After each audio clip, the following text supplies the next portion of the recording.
Hello friends वर्तमान discussion करवा +3 first semester history honours आज आलोचनार विषय वस्तुटी हूँ कोर 1 रो यूनिट 4। तो यूनिट 4 रो समस्त एक मार्क विशिष्ट संक्षिप्त प्रश्न उत्तर गुड़िक एठारे माने आलोचना करवा। वीडियोटी को आरंभ करने पूर्व जो मैंने वर्तमान पर्यंत चैनल को सब्सक्राइब करना सब्सक्राइब करनियंतु बेल आइकन टी को प्रेस कर दियंतु जाफल आगामी वीडियोर नोटिफिकेशन गुड़िक सर्वप्रथमे आपण मानक निकटरे पहुँची पारिबो। वीडियोटी को स्किप न करी संपूर्ण रूपे देखिया निमंते चेष्टा करंतु।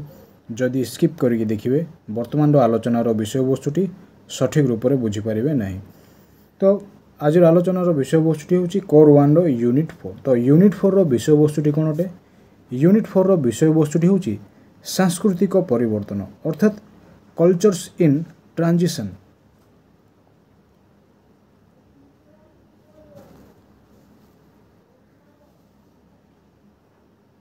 प्रश्नटी कौन अटे देखा शून्य स्थान पूरण कर।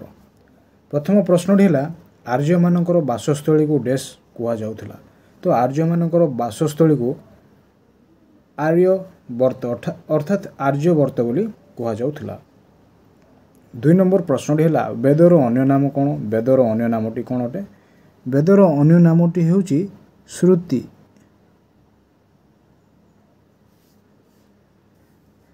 3 नंबर प्रश्नटी है वेद केते प्रकार ओ कौन कौन? तो वेद को केते भाग में विभक्त करा जाय अछि ना वेद को 4 भाग में विभक्त करा जाय अछि। से गुडी को होची ऋग्वेद, सामवेद, यजुर्वेद एवं अथर्व वेद। 4 नंबर प्रश्नटी कौन अटे? वेदर शेष अंश को डैश कुहा जाए। वेदर शेष अंश को उपनिषद कुहा जाय थाए।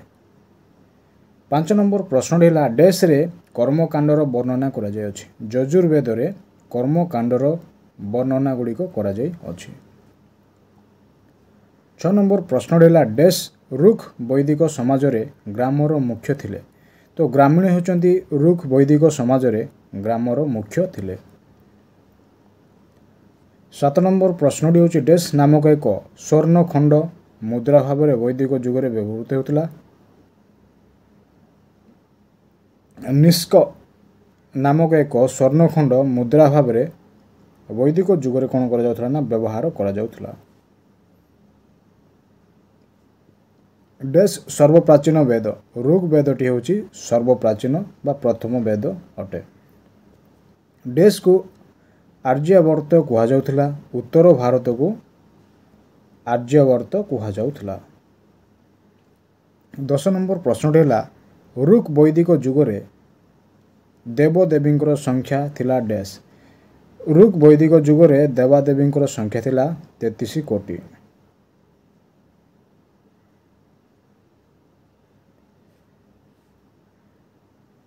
12 नंबर प्रश्न 11 नंबर प्रश्नटी कौन अटे? 11 नंबर प्रश्नटी होची विश्र मुख्य को डैश कुआ जाउथला। विश्र मुख्य को विस्पति कुआ जाउथला। 12 नंबर है मरुत थिले डैश देवता। मरुत होचंती वायु देवता। धनी वैश्य मानक डैश कुआ जाउथला। तो वैश्य मानक मध्य जो माने धनी रोथले से मानक श्रेष्ठी कुआ जाउथला। उत्तरटी हिजबो श्रेष्ठी। वैदिक जुग में पुलिस अधिकारी को डैश नाम रे नामित करा जाउथला। तो वैदिक जुग में पुलिस अधिकारी को उग्र रूप में नामकरण करा जाउथला। ऋग वैदिक जुगर सबुठारो जनप्रिय राजनैतिक संगठन थिला डैश। तो ऋग वैदिक जुगर सबुठारो जनप्रिय राजनैतिक संगठन थिला समिति। समितिर मुख्य को डैश कुआ जाउथला। समितिर मुख्य को उषाण कुहा जाउथला। तो उत्तरटी कौन हो? उषाण। आदि वैदिक जुग में आर्य मानकर मुख्य जीविका थिला डैश ओ डैश। तो उत्तरटी हो कृषि और पशुपालन होउची आदि वैदिक जुग में आर्य मानकर मुख्य जीविका थिला। 18 नंबर प्रश्न है डैश जनर मुख्य थिले। राजा होचंती जनर मुख्य थिले। चतुराश्रमर द्वितीय अवस्था थिला डैश। गृहस्थ्य हेउची चतुराश्रमर द्वितीय अवस्था थिला। परवर्ती वैदिक जुग में समाज रे नारीर स्थान डैश रे थिला। परवर्ती वैदिक जुग में समाज रे नारीर स्थान डैश थिला ना निम्न थिला। परवर्ती वैदिक जुगरे राजांकर बिना प्रजामानंकर अवस्था डैश हेबो बोली वेदरे वर्णना कर जाइअछि। तो परवर्ती वैदिक जुगरे राजा मानक बिना प्रजा मानकर अवस्था जगुआल विहीन गोरु पलर अवस्था भली हेबो बोली वेदरे वर्णना कर जाइअछि।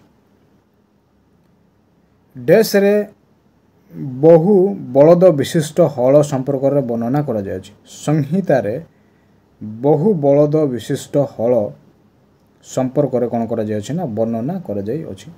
डैश वैदिक जुगरे लोक माने एकेश्वरवाद उपरे विश्वास करथिले। आदि वैदिक जुगरे लोक माने एकेश्वरवाद को कोन करथिले ना एकेश्वरवाद उपरे विश्वास करथिले। तो केवल से माने गोटे ईश्वर को ही से माने विश्वास करथिले।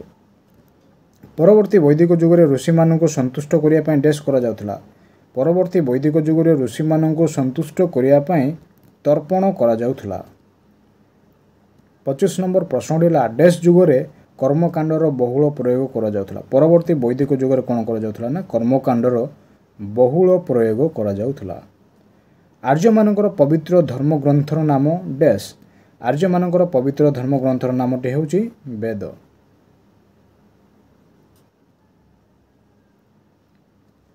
वैदिक जुगरे छात्र माने डैश आश्रम रे शिक्षा लाभ करथिले। वैदिक जुगरे छात्र माने गुरुकुल आश्रम रे शिक्षा लाभ करुथिले। डैश रे तंत्र मंत्र व इंद्रजाल विषय आलोचना कर जायछि। अथर्व वेद रे तंत्र मंत्र व इंद्रजाल विषय आलोचना कर जायछि। 29 नंबर प्रश्न दिला डैश पूजा पद्धति विषय रे व्याख्या करा जाई अछि। यजुर्वेद रे कोन कर जाय अछि ना पूजा पद्धति विषय रे व्याख्यान मान करा जाई अछि। 30 नंबर प्रश्न दिला ख्रीष्टपूर्व 1800 रु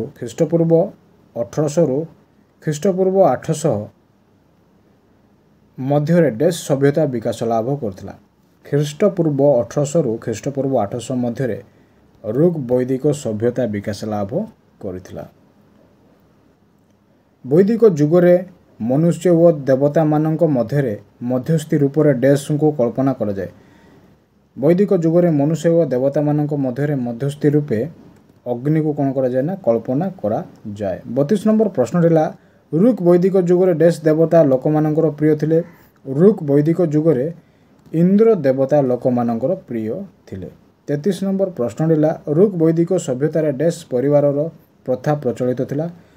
ऋग वैदिक सभ्यतार यौथ परिवार प्रथा प्रचलित रही थिला। 34 नंबर प्रश्न है ऋग वेदरे डैश टी मंडल रही अछि। ऋग वेदरे 10 गोटी मंडल रही अछि।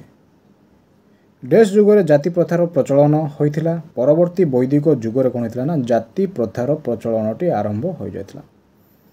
परवर्ती पर्यायटी आमे देखिबा गोटिए शब्द रे उत्तर दियो। आर्य मानकर पवित्र धर्मग्रंथर नाम कोन अटे ना आर्य मानकर पवित्र धर्मग्रंथर नाम हेउची वेद। 2 नंबर प्रश्न है वेद शब्दर अर्थ कौन। वेद शब्दर अर्थटी होची ज्ञान। वेद शब्द क्यों संस्कृत शब्द आसी। वेद शब्द विद शब्द संस्कृत शब्द आसी अछि। आर्य माने प्रथमे क्यों अंचल रे बसति स्थापन करथिले। आर्य माने प्रथम सप्त सिंधु ठारे बा सप्त सिंधु अंचल रे बसति स्थापन करथिले। वैदिक जुगरे परिवार मुख्य को कौन कह जाउथला। वैदिक जुगरे परिवार मुख्य को कुलप बा कुलपति कह जाउथला। आर्य माने पान करुवा विभिन्न शस्यरु प्रस्तुत मद्यर नाम कौन थिला। आर्य माने पान करुवा विभिन्न शस्यरु प्रस्तुत मद्यर नाम कौन थिला ना सुरा थिला। यज्ञ इत्यादि शुभ कर्म रे आर्य माने व्यवहार करुवा मद्यर नाम कौन थिला। यज्ञ इत्यादि शुभ कर्म रे आर्य माने व्यवहार करुवा मद्यर नाम हेउची समरस। आर्य माने कटी तल को पिंधुथिवा वस्त्र को कौन बोली कहा जाए। आर्य माने कटी तल को पिंधुथिवा वस्त्र को निबी बोली कहा जाई थाए। आर्य मानकर गुरुकुल आश्रम को कहा सहित तुलना कर जायछि। आर्य मानकर गुरुकुल आश्रम को मंडूकर କୁଜନ ସହ କ'ଣ କରାଯାଇଛି ନା ତୁଳନା କରାଯାଇଅଛି। 10 ନମ୍ବର ପ୍ରଶ୍ନଟି ହେଉଛି ଜନପଦର ମୁଖ୍ୟଙ୍କୁ କ'ଣ କୁହାଯାଏ? ଜନପଦର ମୁଖ୍ୟଙ୍କୁ ରାଜନ କୁହାଯାଇଥାଏ। ବୈଦିକ ଯୁଗରେ ମୁଖ୍ୟ ବନ୍ୟାଧିକାରୀଙ୍କୁ କ'ଣ ବୋଲି କୁହାଯାଉଥିଲା? ବୈଦିକ ଯୁଗରେ ଯେଉଁ ବନ୍ୟାଧିକାରୀ ରହୁଥିଲେ ସେମାନଙ୍କର ମୁଖ୍ୟକୁ କ'ଣ ବୋଲି କୁହାଯାଉଥିଲା ନା ଗବିକୃତ ବୋଲି କୁହାଯାଉଥିଲା। 12 ନମ୍ବର ପ୍ରଶ୍ନଟି ହେଲା କେଉଁ ବୈଦିକ ଯୁଗରେ ଜାତି ପ୍ରଥା ନଥିଲା? ଆଦି ବୈଦିକ ଯୁଗରେ କୌଣସି ପ୍ରକାର ଜାତି ପ୍ରଥା ନଥିଲା। ବୈଦିକ ଯୁଗରେ ବୟୋଜ୍ୟେଷ୍ଠ ଲୋକମାନଙ୍କୁ ନେଇ ଗଠିତ ରାଜନୈତିକ ସଂଗଠନକୁ କ'ଣ କୁହାଯାଉଥିଲା? ବୈଦିକ ଯୁଗରେ ବୟୋଜ୍ୟେଷ୍ଠ ଲୋକମାନଙ୍କୁ ନେଇ ଗଠିତ ରାଜନୈତିକ ସଂଗଠନକୁ ସଭା କୁହାଯାଉଥିଲା।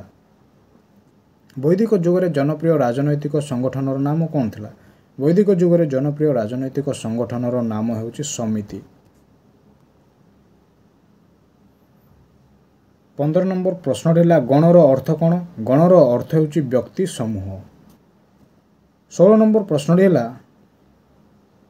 ବୈଦିକ ଯୁଗରେ ରାଜାମାନଙ୍କୁ ମିଳୁଥିବା କରର ନାମ କ'ଣ ଥିଲା? ବୈଦିକ ଯୁଗରେ ରାଜାମାନଙ୍କୁ ମିଳୁଥିବା କରର ନାମଟି ହେଉଛି ବଳି।